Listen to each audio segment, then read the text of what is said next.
Hello ফ্রিয়ান, চলে এলাম একটি মিনি ব্লগ নিয়ে। তো দেখো রেডি হয়ে গেছি, যাব মেয়ের হচ্ছে ফ্রেন্ডের বার্থডে। তো দেখো এই গিফটটা নিয়েছে মেয়ে, আর এখনই বেরিয়ে যাব প্রায় 8-9টার মতন বাজে, 9টার মতন।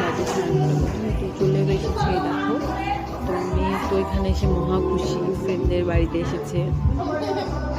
তারপরে এই যে এখন কেক কাটিং হবে, সব দাঁড়িয়ে গেছে ওরা। ওই মাঝে আছে তারই বার্থডে। অ্যাকচুয়ালি এরা ছোটোবেলার থেকেই ফ্রেন্ড, অ্যাকচুয়ালি ওদের বাবারা ফ্রেন্ড ছিল, সেই ক্ষেত্রে ওদের ফ্রেন্ডশিপ। তো দেখো এখানে বার্থডে কেক কাটা হয়ে গেল।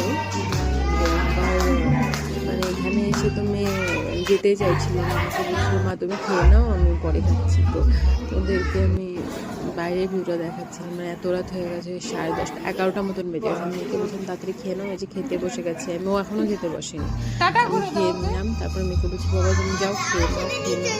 ওখান থেকে বলছিলাম মানে আমাদের যেতে হবে, 11টা 11:30 বেজে গেছে। তো এই যে মেয়ে খাওয়া দাওয়া করবো এখন, খেয়ে বলছি টাটা করে দাও। তারপরে এই যে আমরা চলেও আসছি, ওর বাবা চলে আসছে আমাদেরকে নিতে। তো আমরা রাস্তা দিয়ে হাঁটছিলাম, দেন এই যে ওদের মানে এই রাস্তাটা ফাঁকা ছিল, দেন ওর বাবা নিতে আসলো, আমাদের বাড়ি চলে আসলাম। তো তাতে সবাইকে ভালো থেকো সবাই, আর আমার ভিডিওটা ভালো লাগলে প্লিজ সাবস্ক্রাইব।